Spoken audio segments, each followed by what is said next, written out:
Hello there, welcome back. Thanks for being here.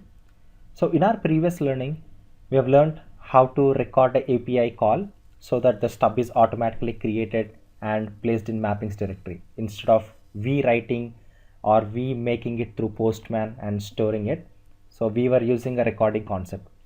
And I was also explaining you the necessity of that when we are working in a microservice model or when you have downstream or a third party engagement where you do not have access to that particular API in your test environment. So you do create a recording once and you use that stuff multiple times to proceed with your testing. That is how you proceed with in your agile test driven development. And also we have learned a lot of other features as far as the WireMock standalone tool is concerned. Like we learned how to do a proxying intercept and various manipulative operations with stub. So now the only lecture or only concept that we are left with is how to read the response from an external file. So why should we have this? So far if you have looked at the contracts that we have created in our previous learnings, that was a very basic. So I have two fields in my request body and I have two fields in my response body. But that may not stand true when you are working in your real-time assignments or in the industry because you see the contract is very sophisticated because every real-time application need requires a lot of data in order to process some transaction or process some request. For instance, let us take the Facebook sign up operation. So when you are creating an account in Facebook, so how much data are you really feeding in? You feed in your first name, you feed in your last name, you will choose the username of your choice, and you feed in your date of birth including date, month and year, and you provide your backup email address and you provide your address and blah blah blah xyz. So now the moment when you click the submit button, what happens, the entire information has to be converted as a JSON or XML message based upon the API that Facebook operates with. I know that Facebook works with GraphQL, so they kind of convert that into a supported message format and they have to deserialize and store it in their database. That is how it works, any application for that matter. So in order to create a complex contracts, so in the response you have a lot of other fields. So when you have such practice in place and you feel that maintaining all these things in stub might take us backward, or it is very difficult for us to stay up to the date, so we'll have to split them up. One good example of this scenario is, say for example, in my application I have 4 microservices, and me as a consumer, when there is a request for my microservice, so treat that I'm relying on some other microservice in order to get the data. So microservice to microservice communication is quite common because every microservices are meaning to deal with a set of things. So if something is beyond the scope of it, it has to fetch the information, it has to talk to another microservice and get itself assisted. So in those cases, it is the other microservice team responsibility to maintain those files, and the only thing that interfaces us is a better negotiation. So we'll have to negotiate like what fields I'm interested in. Say for example, if I'm relying on you for a employee data or for a student data, so what field I'm interested in. So we agree together, we create a contract. So they maintain it. So every time, instead of me writing those fields in my stub, I'll just fetch from that file where and when there are updates to that particular API. So I'm still up to the date because I'm not actually maintaining the data in my file. So rather I just simply look up that file, so I have the latest information. So that is how I work with. So this is one of the useful feature, and let us see how this works and how through demonstration without any delay. So you can go through the documentation as well, how to place this uh, in the underscore files directory, and how to fetch that.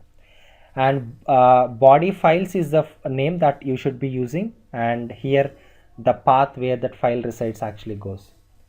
And let's see how that works. And let me start my WireMock server and java-jar WireMock jar -port 8 80881 because my 8080 port is occupied by Jenkins. So I've started my wire map. And also I've explained you why these two folders are meant to be. So mappings is the folder where the stubs are being created. You can see the stub ID as well. And underscore files I've mentioned in the very first lecture, but we have not really seen how this works. So this is the place where you have to keep those response files or any other file just to read it in your request. So let's see how to do that. So in order to demonstrate, let me create a request. Let me create a stub first. I'll just add a request in my existing collection, existing project.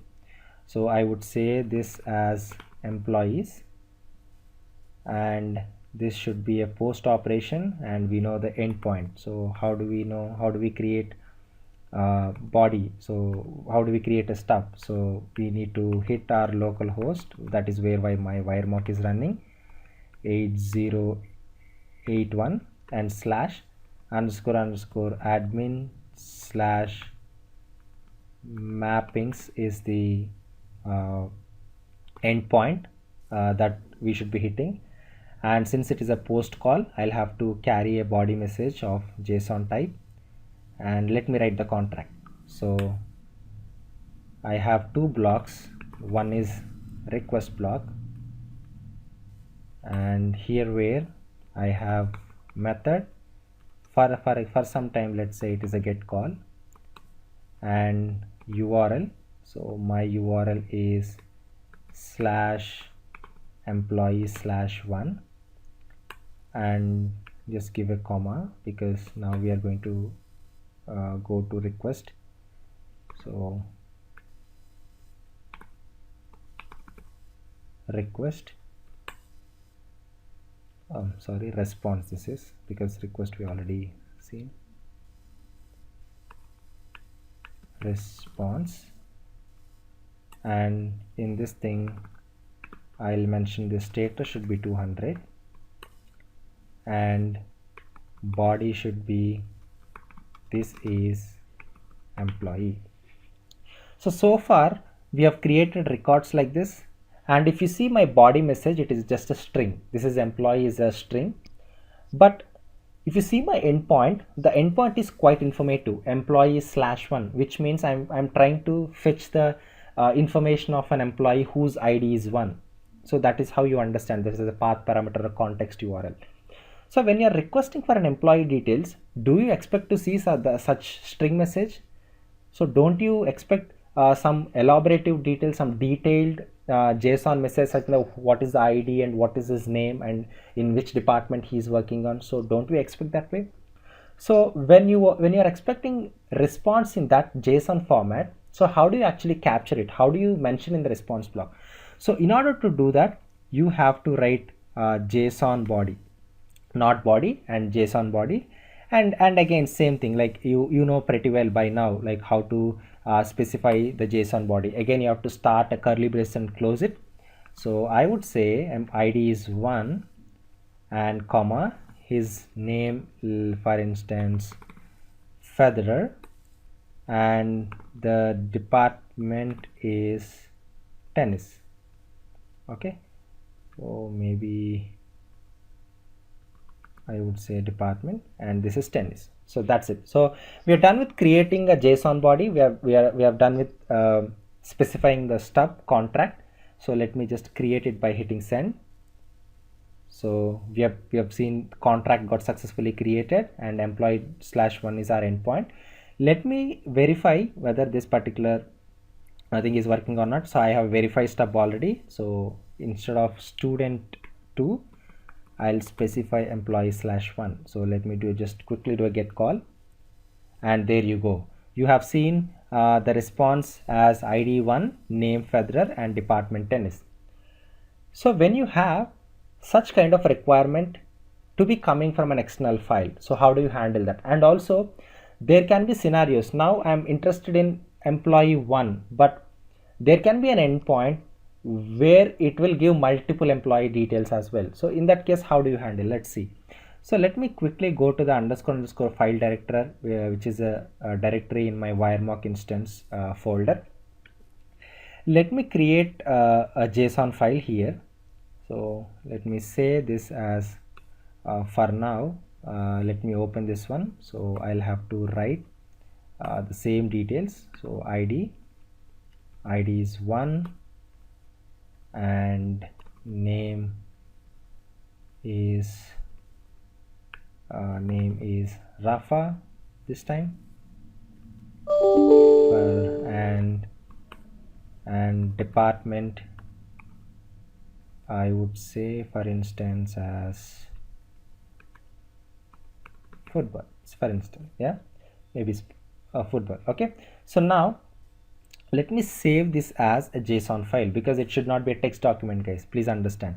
So this I will mention as employee.json, and it should be of all files type, it should not be of text type. Let me save this document.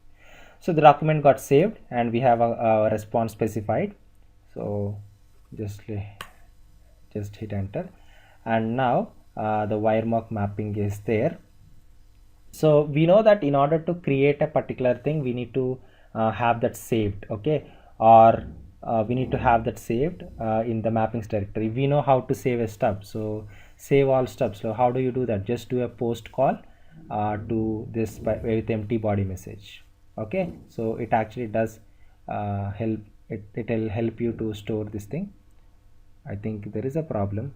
Let me just quickly verify it. Mappings. I think let us pass the stub ID that we have received.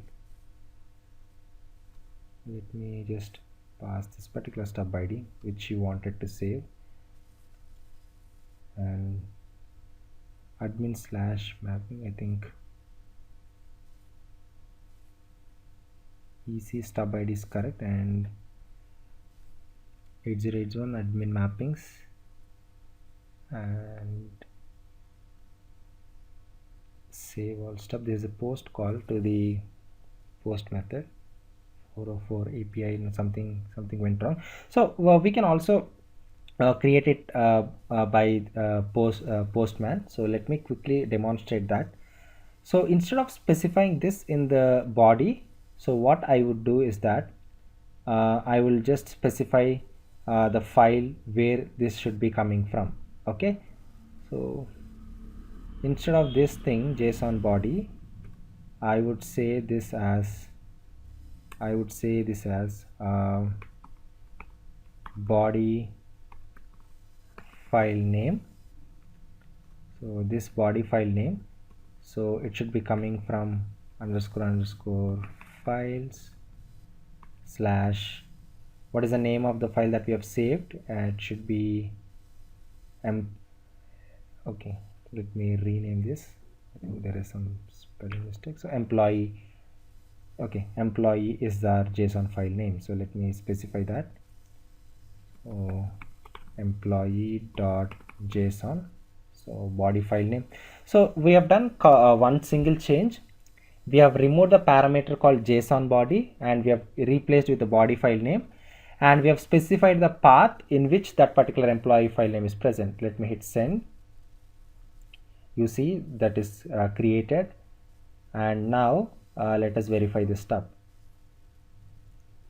Now you see the file name is coming from the file external file. We have observed Rafa, and now let us add some more data to it. So instead of that, so now I'm interested to have a couple more records. So say for example, I wanted to have another 2 players as well, whose ID is 2 and whose ID is 3, and his name is Federer this time, and he's an employee of, he is from sports department, and next mention as Novak Djokovic,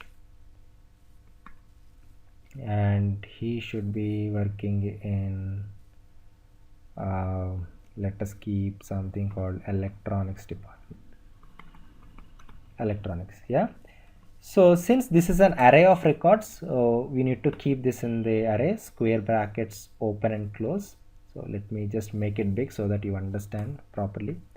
So this is how you write it. So basically we have a parent array. The array is this thing. So this is array of JSONs. So each JSON is this one. So this is one JSON, comma, this is second JSON, and this is third JSON. And let me save this thing. And now let me just hit that again now. And if I hit send, you should see 3 files coming in. So this is how you basically read the response from an external file. So in the middle, I kind of stuck because I was trying to store this stuff from Postman and I wanted to edit in the notepad, but now I have done through Postman itself.